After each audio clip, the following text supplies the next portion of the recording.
దేవుడు నా పట్ల చేసిన చిన్న మేలును మీతో పంచుకోవాలని ఈరోజు ఇక్కడికి రావడం జరిగినది. నా పేరు సుమిత్ర.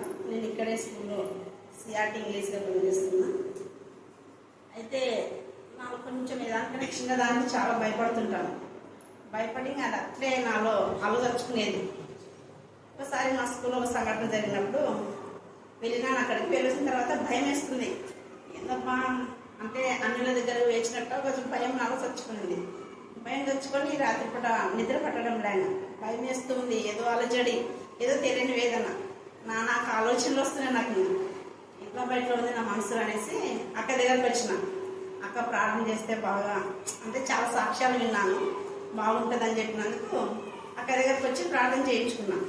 అక్క బాగా చేయి పెట్టి బాగా ప్రార్థన చేసింది. ఇంకా ఆ రోజు నైట్ డ్యూటీ కాబట్టి స్కూల్కి వెళ్ళినా. స్కూల్లో నైట్ డ్యూటీ ఫస్ట్ టైం చేస్తున్నా. ఇంకా నైట్ నిద్ర వస్తలేదు అని భయపడాను. కానీ నైట్ అంత వర్క్ చేసుకొని ఇంకా పడుకున్నా 10:30 అట్లా. ఇంకా పడుకున్నానే కానీ మెలక లేకుండా నిద్ర పట్టింది. దేవుడు కృప వల్ల మంచి నిద్ర అనుగ్రహించినాడు. అసలు నాకు ఎప్పుడు మంచిగా అంటే నేను స్కూల్లో మిగతా టైంలో కూడా మధ్యన వాష్రూమ్కి వెళ్ళేదాన్ని, మధ్య వేసేదాన్ని. కానీ ఆ రోజు నాకు మధ్యన మెలుగు అనేది లేకుండా 5:30 వరకు గాఢ మంచి నిద్ర అనుగ్రహించినాడు దేవుడు. ఇప్పుడు వరకు కూడా నాకు రాత్రి కూడా బాగా మంచిగా నిద్ర పడుతుంది, బాగుంటున్నా. నాలో ఏ భయం కానీ ఏ భీతి కానీ లేదు.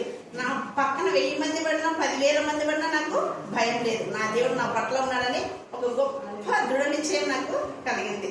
ఇంత గొప్ప మేలు చేసిన దేవుడు నా పట్ల ఇదే కాదు, ఎన్నో మేలు చేశాడు నా జీవితంలో. నాకు ఉద్యోగ విషయంలో కృప చూపినాడు. తర్వాత కుమారుడు కూడా నాకు 2 అమ్మాయిల తర్వాత కుమారుడు కావాలని చాలా దేవుళ్ళు బలపడినాను. కుమారుడు కావాలని చాలా విజ్ఞాపన చేసినాను. 2 కుమార్తెలే కదా, నీకు కుమారుడు అంటే మా అత్త వాళ్ళు కుమారుడు కావాలంటే ఒకటి అబార్షన్ అయింది. అప్పుడు కుమారుడే ఉండే నాకు. మళ్ళీ కుమారుడు పుడతాడో లేదో అనేసి చాలా బెంగ పెట్టుకునేదాన్ని. కానీ దేవుడికి ప్రార్థనలోనే బాగా దేవుడిని పట్టుదల కలిగిన దేవుడు నాకు ఖచ్చితంగా కుమారుడు కావాలని. దేవుడు అద్భుత రీతిగా చక్కని కుమారుని ఇచ్చినాడు. నా జీవితంలో కుమారుని ఇచ్చినాడు. మళ్ళీ సొంత ఇల్లు కావాలన్నప్పుడు కూడా సొంత ఇల్లు కూడా నాకు దయచేసినాడు. ఎన్నో మేలు చెప్పుకోలే నా దేవుడు చేసిన మేలు. నా పట్ల అయితే చాలా మేలు చేసిన. ఆ మేలకు నేనైతే ఎదిరవు కాదు. కానీ నన్ను దేవుడు చేయి పట్టుకొని ప్రతి అనుక్షణం నాతో ఉండి నడిపిస్తూ ఇంతవరకు నా పట్ల చేసిన మేలు అన్నిటికీ దేవుడికి కృతజ్ఞత చెల్లించుకుంటూ మరి ఇప్పుడు కూడా అక్కగారు కూడా ఆ మేలు పొందుకున్నా నేను. కాబట్టి ఇంకా నా దేవుడిలో బలపడుతూ నేను కూడా ఆత్మ పట్ల భారం కలిగి నాకు ఏదో ఉద్యమం చేసేది కాదు. మెయిన్ దేవుని పనిలో నేను కూడా వాడబడాలి. దేవునికి ఒక పనిముట్టుగా వాడబడాలన్న చాలా ఆసక్తి. ఒక దేవుడు ఎక్కడితే ఒక్క ఆత్మ కూడా నా దగ్గర లేదే ఒక నిరాశ ఉంది.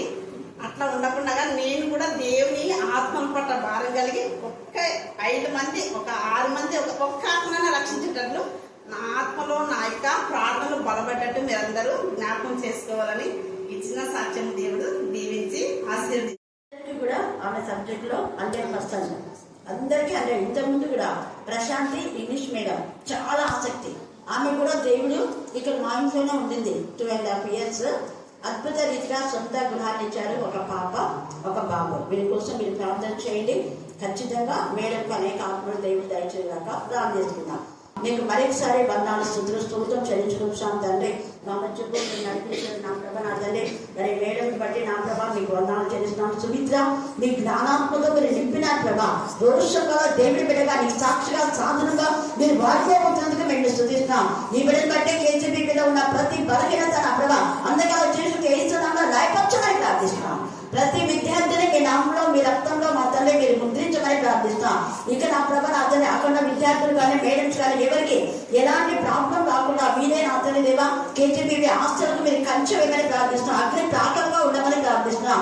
అక్కడ పనిచేసే పరివారాన్ని అందరూ కూడా మీరు ఆశీర్వదించండి. ఈ బిడ్డను బట్టి మేము మాయపరచుకుని నా తల్లి ఆమె కేజీబీలో పని చేసే వరకు నా ప్రభా ఎలాంటి రిమార్క్స్ రాకుండా ఆమె సబ్జెక్టులు అన్నింటిలో కూడా ఘనమైన విజయాన్ని ఇస్తూ ఆమెకి ఇచ్చిన కుమారుని నా ప్రభా మీరు ఆశ్రయించి మిమ్మల్ని భయం పరచుకొని 2 కుమార్తెలను వారి భర్తను కూడా దీవించమని సాక్ష్యం ఆశీర్వదించి అనేకులకు ఆశీర్వాదకరంగా సాక్షి బిడ్డగా దేవా మీ నామను కనపరచడానికి దయచేయమని జయించమని ప్రార్థిస్తున్నాం తండ్రి. ఆమేన్, ఆమేన్, ఆమేన్.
లేఖన భాగము యోహాను సువార్త 11వ అధ్యాయము 31 నుంచి 35 వరకు ఉన్న లేఖన భాగాన్ని చదువుకుందాం.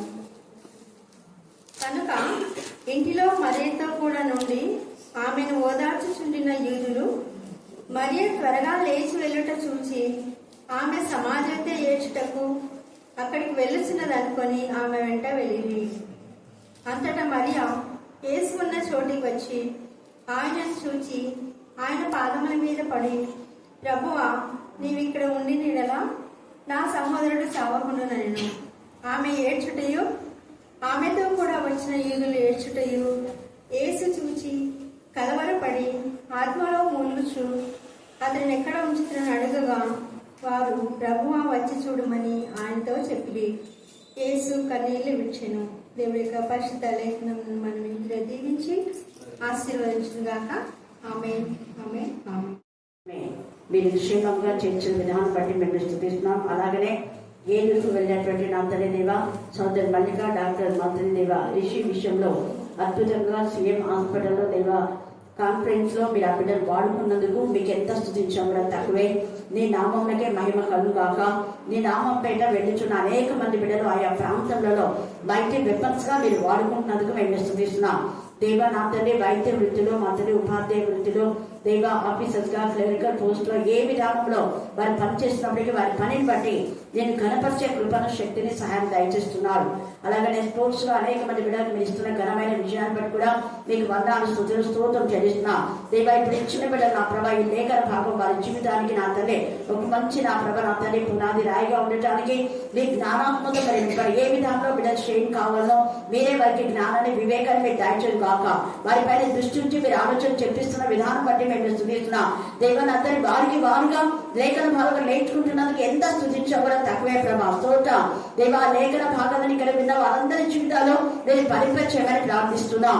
చదవన లేఖన భావం ఆశించి విడిచి మా అందరి జీవితాల్లో మీరు పరిపరిచయమని ప్రార్థిస్తున్నాం.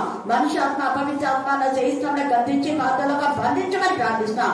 వాక్యంలో వాక్షిత్వం మీరు మారుస్తున్నారు నాయన. వాక్యము బయట వెళ్ళించినప్పుడే ఆత్మీయ, మానసిక, శారీరక రుగ్మత నుంచి విడిపించమని ప్రార్థిస్తున్నాం. వాక్యం ద్వారా బలపరచండి, వాక్యం ద్వారా ధైర్యపరచండి, వాక్యం ద్వారా హెచ్చరించండి, వాక్యం ద్వారా గద్దించండి, వాక్యం ద్వారా బుద్ధిపరి చెప్పండి ప్రభా. వాక్యం ద్వారా కృంగిపోయిన వాళ్ళు లేవనెత్తని, వాక్యం ద్వారా స్వస్థపరుస్తున్నదేవా స్తోత్రం. కారణం నీ వాక్కు బుద్ధిగంతాలకు బయట వెళ్ళేదిగా ఉన్నందుకు మేము స్తుతిస్తున్నాం. శక్తివంతమైన మీ నామం బట్టి, శక్తివంతమైన మీ వాక్కును బట్టి, మీ పరిశుద్ధాత్మ శక్తిని బట్టి ప్రభా నేను స్తుతిస్తూ ఈ రాత్రి మాకును మీరు మాత్రమే బోధగా ఉన్నందుకు మేము స్తుతిస్తున్నాం. దేవా కరుణ నుంచి ఆత్మను బట్టి, ఉపకారం ఉపకారం చేయ ఆత్మను బట్టి తండ్రి ఆత్మ ద్వారా నడిపిస్తున్న ఆత్మ పరిశుద్ధ ఆత్మ యేసు ప్రభుకు చాలా ఇష్టమైన వాడు. వీళ్ళు ముగ్గురు కూడా యేసు ప్రభుని ప్రేమించారు. యేసు ప్రభు కూడా ముగ్గురిని ప్రేమించారు. ఒక్కరినని చెప్పాలి. ఇక్కడ ఒక్కరినని చెప్తే మనలో చాలా మంది అన్యులు కొంతమంది అంటే ఇది దేవుడికి విరోధమైన విధానంలో వాదన చేస్తుంటారు. అక్రమమైన విధానంలో క్రమం లేకుండా అలాంటి వాళ్ళు పాయింట్అవుట్ చేయకుండా యేసయ్య ముగ్గురిని గురించి మార్తను, మరియను, లాజరును యేసయ్య ప్రేమించను అని రాయబడింది. అలాగనే రోమాలో కూడా అపోస్తలుడైన పౌలు ప్రియుడగు అనింది. ప్రియుడగు ఎపిఫెనెటుకు ఇంకా కొంతమంది ఉన్నారు అక్కడ వాళ్లకు రాస్తూ తర్వాత ప్రియురాలకు పెర్సికి అని రాయబడింది. ప్రియురాలకు పెర్సికి అని ఉంది అని వాళ్ళ గురించి పౌలు గురించి పెర్సి గురించి చాలా చెడ్డ సమాచారాలు చేశారు. ఎంతగానో పౌలు కుంగిపోయినాడు. అక్కడ ప్రియురాలకు మనకు అని ఉంది. అక్కడ మీకందరికి ఎంతగానో ప్రేమించినామె నాకు మాత్రమే కాదు చాలా మందిని, ఆమె చాలా మందికి సహాయం చేసిందే ఉంది అక్కడ రాయబడింది. తేటగా రాశాడు. వాక్యంలో ఎక్కడ పొల్లు కూడా దేవునికి విరోధమైన విధానంలో రాయబడదు. అపార్థం చేసుకునే అవకాశం అస్సలు ఉండదు. కానీ వాళ్ళ బుద్ధులు సరిగా ఉండవు కాబట్టి అపార్థం చేసుకుంటుంటారు. అలాగా రైట్ వేలో వాళ్ళు ఆలోచించారు. అక్కడ మీరు 16వ అధ్యాయం అంతా కూడా చదివితే చాలా తేటగా రాయబడింది. నాకు మాత్రమే కాదు చాలా మందికి ఆమె ప్రభునందు ప్రయాసపడినా అనింది. ప్రభునందు ప్రయాసపడినని ఇక్కడ యేసు ప్రభుకి ఇంతగా ప్రేమ మరి కలిగినటువంటి ఈ కుటుంబం చాలా అనేక మార్లు వీళ్ళ ఇంటికి వెళ్తుంటాడు యేసయ్య మోస్ట్లీ. ఎందుకంటే వీళ్ళు ముగ్గురు కూడా యేసయ్యకు ఇష్టమైన వాళ్ళు, యేసయ్యకు భయభక్తి కలిగిన వాళ్ళు, యేసయ్య ఏం చేయమంటే అది చెప్పేవాళ్ళు యాజిటీస్ గా. ఇంకా ఇప్పుడు మేము చెయ్యము అనేవాళ్ళు కాదు వాళ్ళు. అలాంటి ఆ కుటుంబంలో ఇంత ఆనందంగా సంతోషంగా ఉన్నటువంటి కుటుంబంలో ఉన్న పరంగా ఈ యొక్క లాజరుకు మరి రోగి ఉంటాడు. అప్పుడు వాళ్ళంతా వచ్చి అడుగుతారు, లాజరు గారు మరణావస్థ స్థితిలో ఉన్నారు, మనం పోయి ఆయన స్వస్థపరుచుదామంటే యేసయ్య అస్సలు పడతాడు. ఇంకా ఎంత కోపం వచ్చిందో కొంతమందికి. చూడండి 4వ వచనం చదవండి. 11:4 యేసు అది విని ఈ వ్యాధి మరణము కొరకు వచ్చినదే కాదు, కానీ దేవుని కుమారుడు దాని వలన మహిమపరచబడినట్టు దేవుని మహిమ కొరకు వచ్చినది అనను. యేసయ్య వాళ్ళ మాటలన్నీ కొట్టి పారేసి అలాగ ఏం కాదు, దేవుని మహిమ నిమిత్తమే కుమారుడు కూడా మహిమపరచబడ. దేవునికి మహిమ, కుమారుడికి మహిమ. హల్లెలూయా హల్లెలూయా. అంటే కుమారుడికి మహిమ కలిగిందంటే దేవునికి మహిమ కలిగింది అని అర్థం. దేవునికి మహిమ కలిగిందంటే కుమారుడికి మహిమ కలిగింది అని అర్థం. యెహోవాకు విజయం వచ్చిందంటే గిద్యోనుకు విజయం వచ్చిందని మననే చూసుకున్నాం. గిద్యోను విజయమే యెహోవా విజయం, యెహోవా విజయమే గిద్యోను విజయం. యెహోవా ఖడ్గమే గిద్యోను ఖడ్గం, గిద్యోను ఖడ్గమే యెహోవా ఖడ్గం. అంటే దేవుని ఎందు భయభక్తి గల వాళ్ళ యొక్క పేర్లు దేవుడికి రాసి ఉంచడానికి కారణం ఏంటంటే వాళ్ళని బట్టి నేను మహిమపరచబడుతున్నా, నన్ను బట్టి వాళ్ళకు మహిమ కలుగుతుంది. సేమ్ అందుకే మీరు నా ఎందు నేను మీ ఎందు ఉండేలా మీకు ఏది ఇష్టం అడుగుడు అది మీకు అనుగ్రహించడం. అయిన వాళ్ళందరూ పొందుకొని తండ్రి అయిన దేవుడు నేను ఆనందిస్తున్నా, వాళ్ళకు ఆనందం వచ్చిందంటే తద్వారా నేను ఆనందిస్తున్నా. నాకు ఆనందం కలిగిందని ఆనందాన్ని నేను వాళ్ళకి పంచున్నాను. నాకు ఇచ్చిన బ్లెస్సింగ్స్ అన్ని నేను వాళ్ళకి ఇచ్చాను. సేమ్ అందుకని ఇక్కడ కూడా దేవుడి యొక్క దేవుడికి మహిమని తర్వాత కుమారుడు కూడా మహిమపరచు నిమిత్తమే అని చెప్పాడు. అప్పుడు వీళ్ళు యేసయ్య యొక్క మార్మికమైన సత్యములు మాటలు వాళ్ళకి అర్థం కాకుండా యేసు మార్తను ఆమె సహోదరుని లాజరును ప్రేమించను. అతడు రోగి అయి ఉన్నాడని యేసు వినినప్పుడు తరుణ చూడనే ఇంకా 2 దినములు నిలిచాను. ఎన్ని రోజులు నిలిచాడ? మనకైతే ఎంత కోపం వస్తుంది చెప్పండి. మీరైతే ఎన్ని తిట్టుకుంటారో. ఇంకా అలా తిట్టుకున్న వాళ్ళు చాలా మంది ఉన్నారు ఇక్కడ. కానీ యేసయ్య వాళ్ళు తిట్టుకుంటున్నారు కదా అని తొందరగా నేను చేద్దాంలే అనలేదు. కమ్ముకున్నాడు. వాళ్ళు ఏమైనా తిట్టుకొని ఏమైనా చేసుకొని ఆయన పని ఆయన చేసుకుంటాడు. ఆయన ఎప్పుడు వెళ్ళాలనో దేవుడు ఎప్పుడు పంపిస్తే అప్పుడు వెళ్తాడు. ఆయన ఇష్టానుసారంగా పోడు, ఎవరు పిలిచినా కూడా పోడు. ఆ తర్వాత మళ్ళీ ఏమైంది చూడాలి. అక్కడ కొన్ని రోజులు అయిన తర్వాత ఇక ఆయన చనిపోయినాడు అన్న విషయం వాళ్ళకు తెలిసినప్పుడు 11వ వచనం చదవండి. ఆయన ఈ మాటలు చెప్పిన తర్వాత చూడండి ఇక్కడ ఏమంటున్నాడు, మన స్నేహితుడైన లాజరు నిద్రించుచున్నాడు. ఎందుకు అంటే ఆయన చనిపోయే పరిస్థితిలో ఉన్నాడని కూడా పోలేదు కాబట్టి ఆయన బంధువులు చాలా మంది యూదులు ఉన్నారు. వీళ్ళంతా యూదులైనటువంటి వాళ్ళందరూ కూడా యేసును రాళ్లతో కొట్టి చంపాలని అనుకున్నారు. ఎంత కర్కశమైన హృదయము! ఒకవైపు చావు బ్రతుకుల మధ్య ఉన్నాడంటే ఏమాత్రం కూడా పట్టించుకోకుండా ఇక్కడనే ఉండిపోతున్నాడని అక్కడ 8 నుంచి మీ తర్వాత బోధకుడు ఇప్పుడే యూదులు నిన్ను రాళ్లతో కొట్టి చూచుచుండరే, అక్కడికి తిరిగి వెళ్ళువా అని ఆయన అడిగిరి. అందుకు యేసు పగలు 12 గంటలు ఉన్నాయి కదా, ఒకడు పగటి వేళ నడిచిన ఎడలా ఈ లోకపు వెలుగును చూచును కనుక తొట్టుపడడు. అయితే రాత్రి వేళ ఒకడు నడిచిన ఎడలా వారి ఎందుకు వెలుగు లేదు కనుక వాడు తొట్టుపడని చెప్పాను. నేను రాత్రి వేళ చీకట్లో తేలా, మీకందరూ తెలిసినట్టుగానే నేను ఇక్కడ ఉన్నా. మీకు అందరికి తెలిసినట్టుగా సీక్రెట్ గా నేనేం పనులు చేయట్లేదు, తెలిసే విధానంలోనే. మీరు ఆయన బాగాలేదు అన్నారు. అవును, నేను ఎప్పుడు బాగున్నా దేవుని వైపు ముందే చెప్పాను కదా, దేవుని మహిమ కొరకే ఈ వ్యాధి వచ్చిందని చెప్పాను, అంతే. ఇంకా దాన్ని మీరేం చేయాలి? విశ్వసించాలి. మళ్ళా పెడతాలు తీసుకొని అది ఇదని మాట్లాడకూడదు. అది యేసయ్య యొక్క ఉద్దేశం. అంటే అనవసరంగా ఆ మాటలు మాట్లాడకూడదు. అలా మాట్లాడడం ద్వారా దేవుని కోపం వస్తుంది. తర్వాత 12వ వచనం చదవండి. అతడు మేలుకొల్ప వెళ్ళుచున్నానని వారితో చెప్పగా శిష్యులు ప్రభువా అతడు నిద్రించిన ఎడల, చూడండి, ఇంత చెప్పినా కూడా దేవుడికి మహిమపరచబడతాడు, దేవుడి మహిమ నిమిత్తం అని చెప్పినా కూడా మళ్ళీ వీళ్ళు ఏమంటున్నారు? నిద్రించిన ఎడల బాగుపడంటే దాని అర్థమైంది అసలు చచ్చిపోయింటే మేలుకొల్ప వెళ్ళాలనుకుంటారు. శిష్యులే ఆయనతో పాటు ఉండే, మనతో పాటు ఉండే వాళ్ళే మనలో ఎంతగా బాధకు గురి చేసే విధానంలో ఉంటారు కొందరు, అందరు కాదు కొందరు. ఇక్కడ అందుకనే శిష్యులైనా ఆయన అర్థం చేసుకోవాలి. కానీ వీళ్ళు ఏమంటున్నారు అంటే ఆయన నిజంగా నిద్రిస్తుంటే మంచిదే అంటున్నాడు. చచ్చిపోయినాడని చెప్పినారు, మరి నిద్రిస్తున్నా అంటే. ఆ తర్వాత యేసు అతని మరణ గురించి ఆ మాట చెప్పాను, కానీ వారు ఆయన నిద్ర విశ్రాంతిని గురించి చెప్పాను అనుకోండి. వాళ్ళు ఒక విధానంలో యేసయ్య ఆలోచన వేరే, వాళ్ళ ఆలోచనలు వేరే. ఈ రాత్రి యేసయ్య ఆలోచనలు వేరే, మన ఆలోచనలు వేరుగా ఉన్నాయేమో. ఎందుకు అంటే ఆలోచనకర్త అయిన యేసయ్యని అడిగితే తండ్రి అయిన దేవుడు తన చిత్తానుసారంగా తన ఉద్దేశాలలో క్రీస్తు యేసునందు మహిమలో మన ప్రతి అక్కడ అవసరం తీర్చడమే కాకుండా సమస్త జ్ఞానం మించిన దేవుని సమాధానం యేసు క్రీస్తు ద్వారా, అంటే through the word of God, మన తలంపులకు కావలించుతాడు. అప్పుడు ఇద్దరి ఆలోచన ఒకటే అయిపోతుంది. ఇక్కడ మార్త యేసుని అర్థం చేసుకోలేదు, మరియ అర్థం చేసుకోలేదు, శిష్యులు అర్థం చేయాలి, ముగ్గురు. ఇక లాజరు ఎలాగో లేడు, కానీ ముగ్గురు అర్థం చేసుకోలేకపోయి యేసయ్యకు చాలా బాధ అనిపిస్తుంది. అప్పుడు చూడండి 16వ వచనం చదవండి. అందుకు దిదుమా అనబడిన తోమా, చూడండి, అల్ప విశ్వాసి, ఎప్పుడు అల్ప విశ్వాసి. మనలో కూడా తోమలాగా ఉన్నామా? మార్త లాగా ఉన్నామా? మరియ లాగా ఉన్నామా? శిష్యులాగా ఉన్నామా? తోమల 4 గుంపులు ఉన్నాయి కదా. వీళ్ళ నలుగురికి కాకుండా ఇంకొకరు ఉన్నారు, చెడ్డ సమాజం. వాళ్ళు ఎప్పుడెప్పుడు యేసయ్యను ఆ తప్పు పట్టి రాళ్ళతో కొట్టి చంపాలా అని ఎదురు చూసేవాళ్ళు. వాళ్ళంతా కూడా యేసయ్యకు చుట్టుపక్కల ఉన్న వాళ్ళే, ఎన్నో మేలు పొందిన వాళ్ళే, అద్భుతాలు చూసిన వాళ్ళే, ఆశ్చర్యం పొందిన వాళ్ళే. కానీ అవన్నీ మర్చిపోయి వేరే తొట్టి గ్యాంగ్తో కలిసి యేసయ్యను కూడా రాళ్ళతో కొట్టే గుంపులో ఉన్నారు. అంటే యూదులు అన్నారు అక్కడ. యూదులు అంటే వాళ్ళ స్వజనులే. స్వజనులలో ఎన్నో మేలు జరిగినాయి, మర్చిపోయినారు. అవన్నీ మర్చిపోయి ప్రతి చిన్నదానికి యేసయ్యను పాయింట్అవుట్ చేయాలి అన్న వేలో వాళ్ళు ఉన్నారు. అప్పుడు అందుకనే ఈ యొక్క శిష్యుడు కూడా అంతగా యేసయ్య దగ్గర ఉండి కూడా మనం చావడానికి ఎంత బాధ ఉంటుంటది. యేసయ్య మాట విన్నప్పుడు ఎంత కోపం వచ్చింటది. కానీ అన్నీ కూడా వీళ్ళు అనే మాటలన్నీ దిగమిగుకుంటున్నాడు యేసయ్య. బాధల ఆత్మలో మూలుగుతున్నాడు, దేవునికి చెప్తున్నాడు, ఏం చేయాలి ప్రభువా, తండ్రి అయిన దేవ. కావున యేసు లాజరు చనిపోయాను, మీరు నమ్మనట్లు నేను అక్కడ ఉండలేదని మీ నిమిత్తం సంతోషించున్నాను.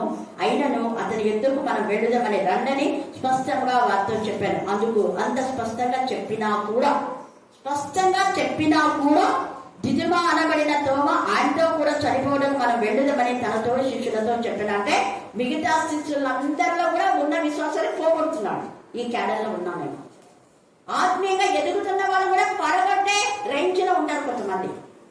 ఎందుకు అక్కడికి పోతారు, ఎందుకు ఇక్కడికి పోతారు, అది ఇది ఏమేమో మాట్లాడు. ఎక్కడ కన్నపోయి ఆత్మీయంగా ఎదుగుతున్నావా? పో.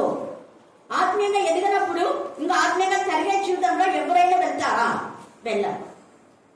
ఆధ్యాత్మికంగా పడిపోతున్నాం అనుకుంటే మన బతుకులు ఎలా ఉంటాయి? ఇక్కడ ఈ విధానంలో తోమ మిగతా శిష్యులకు ఈ ఆలోచన రాలేదు. ఈయనకు వచ్చింది ఈ చెడ్డ ఆలోచన. ఈ చెడ్డ ఆలోచన తనకు వస్తే తను మాత్రమే ఒకవేళ ఉండి ఏసైనా అడిగినా బాగుండే, మన శిష్యులకు అందరికీ అందిస్తున్నాడు. అండ్ ఇప్పుడు వేరే వాళ్ళకు కూడా చూడండి ఎంత చక్కగా శిష్యులతో చెప్పాను అంట.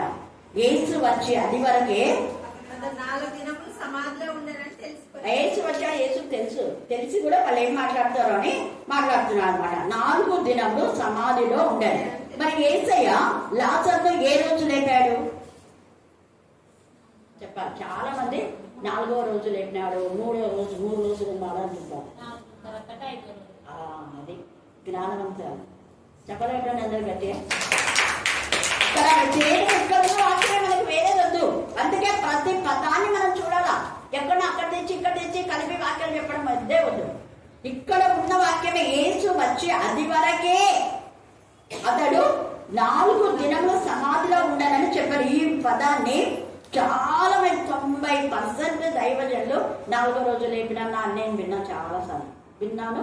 ఎన్నోసార్లు చదువుదామని కూడా విన్నాను. పోయి ఎప్పుడన్నా చెప్పి పడుకో అని చెప్పి మర్చిపోయినట్టుందా. ఎన్నిసార్లు చెప్పినా తర్వాత సూది బెజ్జంలో వంట చూస్తారు. సూది బెజ్జం ఇంతుంటుందిగా సూది బెజ్జం, దాంట్లో వంట చూస్తారు. అది ఆ సూది బెజ్జం కాదు. ఎన్నిసార్లు ఎంత మంది చెప్పింటారో ఇది అదే పదం. ఇంకా మళ్ళా లాజరేమో అబ్రహాం రమ్మనమాయ, ఈ యొక్క ధనవంతుడేమో నరకంగా. అంటే ధనవంతులంతా నరకానికి పోతారు, పేదలంతా అబ్రహాం దగ్గరికి పోతారని వాక్యంలో లేదు. తప్పుడు బోధలొద్దు. ఏది ఎందుకు ఎట్లా ఎలా రాయబడిందని. అబ్రహాం కూడా ధనవంతుడే అనే జ్ఞానం ఉండదు వాళ్ళకు. అందరికంటే ధనవంతుడు అబ్రహాం. అదే ధనవంతుని రొమ్ములో పేద లాజరు. అంటే మొదట ఆయన కూడా ధనవంతుడే, తర్వాత పేదోడు అయిపోయినాడు. కానీ ఆయన యొక్క మంచి క్యారెక్టర్ బట్టి మంచి క్యారెక్టర్ ఉన్న అబ్రహాం రొమ్ములు అంటే ఇద్దరు ఒకటే. క్యారెక్టర్ లెస్ దగ్గరికి పోలా. లోతు తన క్యారెక్టర్ మార్చేసుకున్నాడు, అందుకనే వేరు చేసేసినాడు. దేవుడే వేరు చేసినాడు. హాగర్ కూడా దేవుడికి విరోధమైన విధానంలో ప్రవర్తించింది. దేవుడే వేరు చేస్తాడు దేవుడే. హల్లెలూయా, హల్లెలూయా, హల్లెలూయా. సొంత తలంపులు ఆలోచించకూడదు.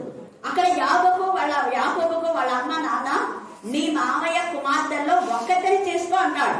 బాగా చదవండి మీరు, ప్రతి పదాన్ని చదవాలి. ఒక్కతనే చేసుకోమంటాడు. కానీ ఈయన ఎంతమంది చేసుకున్నాడు? 2 చేసుకున్నదికి ఏమైంది? 21 సంవత్సరం బాధ అనుభవించాడు. రచించలేదు. తర్వాత దేవ ఆశీర్వదించని పట్టుబట్టాడు 32 ఆదికాండం. దేవుని యొక్క మాట మనం సరైన విధంగా ప్రతి పదాన్ని మనం జ్ఞాపకం చేసుకుంటూ చదివితే చాలా ఆశీర్వాదం. అందుకే ఇక్కడ చూడండి, బేతనియా యెరూషలేముకు సమీపమైనను, దానికి ఇంచుమించు కోసెడు దూరం కనుక యూదులలో అనేకులు వారి సహోదరుని గురించి మాతను మరియను ఓదార్చుటకై వారి ఎందుకు వచ్చాడు. చాలా మంది వచ్చారు. యేసయ్య వస్తున్నాడంటే ఇప్పుడు వస్తాం. మనం కూడా అంటాం కదా, చచ్చిపోయినాక ఎందుకు రావాలి. ఎన్ని మాటలు వింటారో యేసయ్య. అందుకే ఆయన మనసులో మూలికి అంత బాధను అనిపించుకున్నాడు. ఎంత బాధపడ్డాడంటే అంత బాధపడ్డాడు. ఈ అధ్యాయం అంతా చదివితే ఆయన ఎంత బాధపడింది మనకు అర్థమైపోతుంది. ఇక్కడ అంతా ఉంది, మీరు చదవండి. అక్కడ మార్త వస్తారు, మరియ వస్తారు. మార్త కొంత మాట్లాడుతుంది వాక్యం తెలిసి, ప్రభా అతన్ని నువ్వు లేస్తావని నాకు తెలుసు, కానీ పునరుద్ధానం లేస్తాడని నాకు తెలుసు అన్నది. నువ్వు విశ్వసిస్తున్నావా అంటాడు. ఇంకా ఉంది అంతా, అది ఇప్పుడు మనకు టైం లేదు, మీరు చదువుకోండి. ఇక్కడ 31వ వచనం దగ్గరికి వస్తే, కనుక ఇంటిలో మరియతో కూడా నుండి ఆమెను ఓదార్చుచుండిన యూదులు మరియ త్వరగా లేచి వెళ్ళటం చూచి ఆమె సమాధి యొద్ద ఏడ్చుటకు అక్కడికి వెళ్ళుచున్నది అనుకుని ఆమె వెంట వెళ్ళిరి. అంటే మరి ఉన్న పదంగా లేచిపోతుంటే మనం కూడా అట్లా అంటాం కదా, సమాధి దగ్గరికి వెళ్ళిపోతుంది పొండి ఆ పిల్ల వెంట అంటాం కదా అనుకున్నారు అన్నవా. అంతటా మరియా యేసు ఉన్న చోటికి వచ్చి ఆయన చూచి ఆయన పాదముల మీద పడి, ప్రభువా, ఈమె కూడా ఇంత యేసయ్య పాదముల దగ్గర కూర్చొని ఎంత ఇదిగా నిజంగా ఎంత దేవుని మహిమపరిచి కనపరిచినటువంటి ఆమె చూడండి, అంత ఉత్తమమైనది కోరుకుంది అని ప్రశంస పొందుకున్నటువంటి మరియా కూడా ఎంత బాధ అయింది. యేసయ్య అంత ఇదిగా యేసయ్య వాక్యాన్ని ఆసక్తి తపన తృష్ణ ఉన్న ఈమె కూడా ఏమంటుంది, నువ్వు ఉండింటే బాగుండే ప్రభువా అనేసి పాదముల మీద పడి, నువ్వు ఇక్కడ ఉండిన ఎడలా నా సహోదరుడు చావకుండా, నువ్వు లేవు కాబట్టి చనిపోయినాడు కాబట్టి నేను బతకడు. చూడండి ఎలా ఉన్నాడు యేసయ్య. అప్పుడు ఏం చేసి, నా సహోదరుడు చావకుండా ఆమె ఏడ్చుటయు ఆమెతో కూడా వచ్చిన యూదులు ఏడ్చుటయు యేసు చూచి కలవరం పడి ఆత్మలో మూలుగుచు అండర్లైన్ చేసుకోండి. కలవరం వచ్చేసింది యేసే. ఎన్ని మేలులు చేసినా కూడా ఇంకా వీళ్ళు నన్ను విశ్వసించడం లేదు, ఏం చేయాలి ప్రభు అని ఆ మూలుగు అనే మాటలో దేవుడితో ఎంతగా తన హృదయ సంఘర్షణ చెప్పుకున్నాడో మనకు ఒక్క మాటలో ఇక్కడ రాస్తారంతే. కానీ ఎంత బాధను అనుభవించాడో, గుండె కోతగా అయిపోయింది. కలవరపడి ఆత్మలో మూలుగుచు, ఆత్మలో బయటికి వెళ్ళకు కనపడటం లేదు. కొంచెం అంటే పెళ్ళికి వచ్చేస్తుంది, గుండె లోపల బయటికి ఏడ్చినా అదొక రకంగా లోపల ఆ ఏడు పండుగ ఎంత గుండె కూర్చుగా ఉంటుంది. మూలుగుతున్నాడు ఆయన. ఈ రాత్రి కాల్సిండు నిన్ను బట్టి, నీ మాటలను బట్టి, నీ క్రియలను బట్టి, నీ చేతులు బట్టి, మన యొక్క మరి చేతులను బట్టి తండ్రి అయిన దేవుడు కూడా ఇలాగ మూలుగుతున్నాడేమో. ఆది కాండంలోనే ఆయన ములిగాడు, ఆది కాండంలోనే బాధపడ్డాడు. అసలు ఎందుకు చేశారో ఈ తనలోనే అన్నాడు. తన కోసమే ఇష్టపడి తనను స్తుతించాలని, తనతో సహవాసం చేయాలని, తనతో ఉండాలని ఇష్టపడి చేసుకుంటే నరుని యొక్క హృదయము ఎంత ఇదిగా దేవునికి విరోధమైన విధానంలో ఉంది కాబట్టి నొచ్చుకున్నాడు ఆయన. ఆది కాండం 6వ అధ్యాయంలో తేటగా 3వ వచనం చదవండి. ఆది కాండం 6:3. నరుని చేసినందుకు హృదయంలో ఆయన నొచ్చుకోలేను. మీరు అది కూడా నేర్చుకోండి. అప్పుడు యెహోవా చూడండి, ఆత్మలో నా ఆత్మ నరులతో ఎప్పుడు వాదించదు. ఎప్పుడు వాదనే అయిపోయింది. వీళ్ళు ఎప్పుడు చూడు దేవునితో వాదించే పరిస్థితిలోనే ఉన్నారు. దేవునితో గొడవపడమే సరిపోయింది వీళ్ళకు. దేవుని టార్గెట్ చేయడమే సరిపోయింది. ఇక్కడ యేసుని కూడా వీళ్ళు వాదించడమే సరిపోయింది. నువ్వు దేవుని కుమారుడు అవునంటే, నువ్వు దేవుని కుమారుడితే ఇట్లెందుకుంటావు, అట్లెందుకుంటావు, అబ్రహాం కంటే నువ్వు పెద్దోడివే, ఎన్ని మాటలు. యేసని చెప్పినా కూడా వాళ్ళు వింటారు లేదు. అందుకే ఆయన ఎంతగానో ఆత్మలో ఆయన ఎంత మదన పడుతున్నాడో ఆ వచనం మీరు చదివితే మీకు అర్థమైపోతుంది. సేమ్ అక్కడ తండ్రి అయిన దేవుడు హృదయం నలిగిపోయింది, ఆత్మలో ఆయన నలిగిపోయాడు. ఇక్కడ కూడా యేసే ఆత్మలో మూలుగడం మనం లేఖన భాగంలో చూస్తున్నాం. తర్వాత చదవండి. అతని ఎక్కడ ఉంచిదిరని అడుగుగా వారి ప్రభువా వచ్చి చూడమని చెప్పారు. మళ్ళా అక్కడ చాలా రోజులైంది, వాసన కూడా ఇంకేమేమని వింటారో తెలియదు. అప్పుడు అంటాడు చూడ, ప్రభు వచ్చి చూడమని ఆయనతో చెప్పారు. యేసు కన్నీళ్లు విడిచారు. చిన్న పదంలో ఎంత అర్థం ఉంది. మూలిగి తట్టుకోలేకపోయినాడు, బయటకు వచ్చేసినాడు. ఎంత లోపల దిగమింగుకుంటున్నాడు కన్నీళ్ళ. గుండె పగిలిపోయి గుండె ఎంత ఇదిగా దేవుడికి తన యొక్క హృదయ ఆవేదన చెప్పుకుంటున్నాడు. ఇంకా తట్టుకోలేకపోయినాడు, కన్నీళ్లు విడిచేశారు. యేసు కన్నీళ్లు విడిచెను. ఎంత బాధగా ఉంది. చాలా సార్లు యేసయ్య పని చేశాడు, బయటికి కన్నీళ్ళు కనపడలేదు. చాలా మంది ఊహుగానే ఎక్కేస్తుంటారు, అవసరమైన దానికి ఎక్కేస్తుంటారు. ఎందుకు వెళ్తారో అర్థమే కాదు. కానీ ఇక్కడ యేసయ్య చేసిన మేళ్లకు ప్రతిగా కీడు చేస్తా ఉంటే ఆయన కన్నీళ్ళు వచ్చేస్తున్నాయి. లూకాలో కూడా అదే మాట అంటాడు. లూకా సువార్త మనం చూస్తే తేలిగా 10వ అధ్యాయం 13 నుంచి 20 దాకా కూడా మీరు చదవచ్చు. 13వ వచనం చదవండి. అయ్యో కొరాజీనా, అయ్యో బేత్సైదా, మీ మధ్య చేయబడిన ఎన్ని అద్భుతాలు మీకు చేసినాను. వేరే వాళ్లకు చేసింది. అక్కడ తూరు సీదోను అంటే వేరే వాళ్ళకు. మీకు చేసిన ఈ మేలులు, మీకు చేసిన ఈ అద్భుతాలు, మీకు చేసిన ఈ స్వచ్ఛత వేరే వాళ్ళకి చేసిందే వాళ్ళు పూర్వమే గోనె కొట్ట కట్టుకొని బూడిద వేసుకొని దేవుని మహిమపరిచేవాడు. ఎంత ఇది చూడండి. అక్కడ 20 వచనం చదవండి. అయినను దయ్యములు మీకు లోబడుచున్నవని సంతోషింపక మీ పేరులు పరలోకమందు వ్రాయబడి ఉన్నని సంతోషించుడు. అందుకే దయ్యాలు వెళ్ళిపోయినట్టే దాని గురించి మనం పెద్ద, కానీ మన పేరు జీవ గ్రంథమందు వ్రాయబడినాయని సంతోషించాలి. దయ్యాలు పోయినా కూడా వీళ్ళకి ఇంకా బుద్ధి రాలేదు. అవును కదా, బుద్ధిగా బ్రతుకుతుంటే మళ్ళా దురాత్మల లాగానే మాట్లాడుతుంటారు. ఎంత బాధ ఏంటది. యేసయ్యకు ఆత్మలో మూలుగుతూ ఉన్నాడు. అందుకే 10వ అధ్యాయం 39వ వచనం కూడా లూకా 10:39. ఆయనకు మరియా అను సహోదరి ఉండేను. చూడండి, పాదం దగ్గర కూర్చొని అంత విని కూడా ఆమె విశ్వాసం ఏమైపోయిందో, అంత భక్తి ఏమైపోయిందో, భక్తి అంతా కూడా తేలికొట్టబడింది. అందుకే ప్రసంగిలో 10వ అధ్యాయం 1వ వచనంలో ముక్కావాలి తైలం అంతా చాలా ఖరీదైంది. అంత మంచి తైలంలో చచ్చినగా ఎంత పడిందంట చెప్పండి. చచ్చిన ఈగలు కొన్ని వన్నాయి, 2 వన్నాయి, 1 వన్నా కూడా వాసన ఏమవుతుంది? చచ్చినాయి కదా. నువ్వు అన్ని మంచి పని చేసి ఒక చెడ్డ పని చేసి తేలబడుతుంది. నువ్వు ఎన్ని మంచి పని చేసినా చెడ్డ పని చేసి అదే చెడ్డలో వస్తుంది. ఎహెజ్కేలు 30 ఎంత తేటగా దేవుడు ఈ రాత్రి మనతో మాట్లాడుతున్నాం. మనం అలాగే దేవుని బాధ పెట్టే విధానంలో విశ్వాస ఘాతకులు కాకుడే రాయబడింది. కానీ విశ్వాస ఘాతకులు అయితే ఎంత బాధ ఉంటుంది. ఇస్కరియోతీయులో కూడా అలాగ విశ్వాస ఘాతకుడు అయిపోయాడు. అంటే యేసయ్య ఆత్మలో మూర్గిస్తూ బాధపడుతూ ఏడుస్తూ ఎన్నిసార్లు హెచ్చరించాడు. ఇక ఇర్మియా కూడా బాధతో ఆ మాట రాయలేక రాస్తాడు. యేసుప్రభు శిష్యుడని కొంతమందికి రాయడానికి ఇది అనిపించు, కానీ ఎంతగా రాస్తాడు. ఇక్కడ ఇర్మియా 17వ అధ్యాయం 1 నుంచి 5 వచనాలు చదవండి. 17వ అధ్యాయం ఇర్మియా 17. వారి కుమారులు తాము కట్టిన బలిపీఠములను పచ్చని చెట్లు చెట్లున్న దేవతా స్తంభము. ఇర్మియా 17వ అధ్యాయం యూదా పాపము చదువు కరెక్ట్. ఇనుప గండంతోను రాయబడి ఉన్నది, అది వజ్రపు మనతో లిఖించబడి ఇంకా ఎవ్వరు చెప్పలేదది.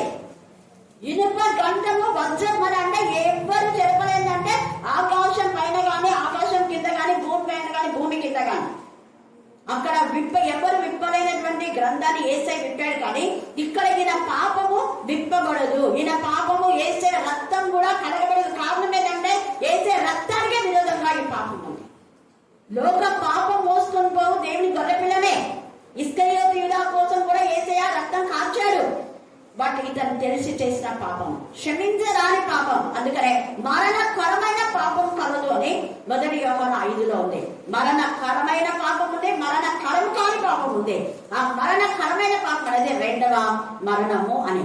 అది పిరికివాడు, అవిశ్వాసులు, అసహ్యులు. పిరికివాడు, అసహ్యులు, నరహంతకులు, అబద్ధికుడు, వ్యభిచారి, దొంగలు, అప్రమాణికులు చాలా ఉంది. చదువుకోండి.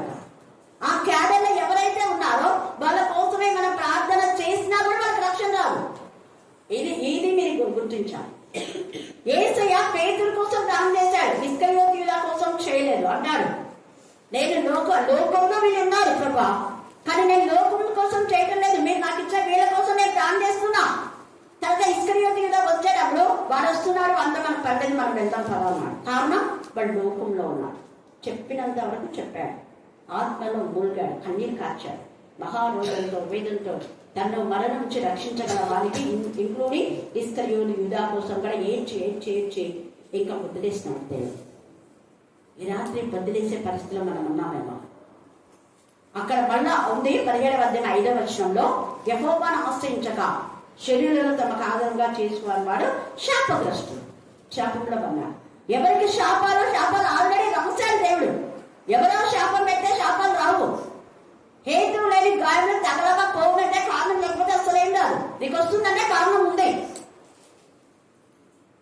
అందుకనే యెహోవా మాట, దేవుని యొక్క మాట, ఈ సమయంలో దేవుని మాట జరుగుతుంది, వినబడుతుంది అనే భయంతో వచ్చి వింటే నీకు ఆశీర్వాదం. దేవుని మాట నిర్లక్ష్యం చేస్తున్నావు కాబట్టే శాపం. చాయిస్, ఆశీర్వాదం శాపం నీ ముందే ఉంది. ద్వితీయోపదేశ కాండంలో తేలిగా ఉంది. ఏది కావాలన్నా నువ్వే తీసుకో అంటాను. దేవుని మాటను తృణీకరిస్తే దేవుడు అస్సలు ముఖ్యంగా మేలు పొందినవాడు. అందుకనే ఇక్కడ ఎంత ఇదిగా అక్కడ ఇస్కరియోతు యూదా గురించి రాదు. అదే ఇర్మియా 20వ అధ్యాయం 7వ వచనం. ఇర్మియా 27. నీవు నన్ను ప్రేరేపింపగా నీ ప్రేరేపణకు లోబడితివి. నీవు బలవంతం చేసి నన్ను తెలిసితివి. నేను దినమెల్లా నవ్వుల పాలైతిని. చూడండి, ఇక్కడ ఇర్మియా ఏడుస్తాడు. 7 నుంచి 9 దాకా నువ్వేమో చెప్పమంటావు. నువ్వు చెప్పింది చెప్తే వాళ్ళేమో నన్ను రివర్స్ లో అపార్థం చేసుకుంటున్నారు. ఎంత ఓపెన్ గా మమ్మల్ని ఇర్మియా తిట్టేది, ఇంత ఓపెన్ గా మమ్మల్ని గద్దించేది ఇర్మియా, ఎంత ఇదిగా ఇర్మియా మాతో మాట్లాడేదని వాళ్ళు నన్ను రివర్స్ స్కేల్ లో మాట్లాడుతున్నారు. సరే వీళ్ళు ఇలా మాట్లాడుతున్నారు కదా అని నేను నీ మాట చెప్పకుండా మౌనంగా ఉంటా, అది నా మనసులో మాట్లాడుతుంది. నీ మాట చెప్పకుండా నేను ఎలా ఉంటాను? 9వ వచనం చదవండి. 29 ఇర్మియా 29. ఆయన నామమును బట్టి ప్రకటింపను అని నేను అనుకొందినా, అది నా హృదయంలో అగ్ని వలె మండుచుంది. కొన్నిసార్లు నేను అనుభవించిన అనుభవాలు దేవుడు నాతో అప్పుడు మాట్లాడినా. ఇర్మియా ఇది చదువు. ప్రభు వాళ్ళు ఎంత చెప్పినా విన్నారు. నేను చెప్పను ప్రభు, నేను చేయను ప్రభు ప్రార్థన అంట. కొన్నిసార్లు చెయ్యొద్దు కానీ బాధపడద్దు అంటారు. ఇంకొక చోట అంటాడు ఇర్మియాతో, వాళ్ళతో ప్రార్థన చేయొద్దు, వాళ్ళు తిరుగుబాటు చేసేవాళ్ళు, చేసినా కూడా నేను విన్నాను అంటాం. ఇర్మియా చదివితే మీకు బాగా అర్థమైపోతుంది దేవుని యొక్క మనసు ఏంటో. అందుకే ఆత్మల హత్తులైన వారి కోసం ఏం చేయలేక ఏడ్చేశాడు ఇర్మియా. చెప్పి చెప్పి చెప్పి చెప్పి వెళ్ళలేదు, ఏడ్చేశాడు, కన్నీరు కార్చాడు. ఇక్కడ యేసే కూడా ఎంతగా యేసు కన్నీళ్లు విడిచను. తర్వాత షిమి అనేవాడు కూడా మేలు పొందుకొని దావీదును బాధపడుతుంటే దావీదు ఎంత గుండె నలిగిపోయిందో. మిగతా వాళ్ళ కోపం వచ్చేసింది. అహీతోపెలు కూడా అలాగా, కింగ్ సౌలు కూడా, సౌలు రాజు కింద మేలు చేస్తే ఈయన చంపాలనుకున్నాడు, గుండె పగిలిపోయింది. తన కొడుకే తను చంపాలనుకుంటే తలపైన చేతులు పెట్టుకుని చెప్పులు కూడా లేకుండా బిగ్గరగా ఏం చేశాడు. ఏడవలేనంత శక్తి అంతా పుంజుకొని ఏం చేశాడు దావీదు. దానికి ప్రతిగా దేవుడు సంతోషాన్ని ఇచ్చాడు. ఇందాక పిల్లలు చెప్పినారు, జెఫన్యా 3వ అధ్యాయంలో మీరు 17-20 దాకా చెప్తే ఆయన మనలో ఆనందించాం. మనం ఆయనలో ఆనందిస్తున్నామా? మనలో ఆయన ఆనందిస్తున్నాడా? మనం బట్టి ఆయన దుఃఖిస్తున్నాడా? ఒక్కసారి ఆత్మ పరిశీలన చేసుకొని మరలా తండ్రి అయిన దేవుడు బాధ పెట్టే విధానంలో ఉండొద్దు. ఇక్కడ మరలా వారిలో కొందరు కన్నులు తెచ్చారు కదా, ఇతన్ని చావకుండా చేయలేడా అని చెప్పారు. యేసు మరలా తనలో మూడుచు ఇంకా మిగతా ఉన్నాయి, చాలా టైం లేదు, ఇంకోసారి ధ్యానం చేసుకుందాం. ఈ యొక్క రాత్రి కాల సమయంలో దేవుడు మనలో ఆనందిస్తున్నాడా? మనల్ని బట్టి కన్నీరు కాస్తున్నాడా? ఆత్మ పరిశీలన చేసుకొని ఆయనకు కన్నీళ్ళు తెప్పిస్తే మనకు కన్నీళ్ళే, ఆయనకు ఆనందం కలిగిస్తే మనకు ఆనందం, ఆయన సంతోషపెడితే మనకు సంతోషం సేమ్. కాబట్టి మనల్ని మనమే సరిదిద్దుకుందాం. దేవుడు ఈ లేఖన భాగం దీవించి ఆశీర్వదించుగాక. ఆమేన్ ఆమేన్ అని ఈ సమయం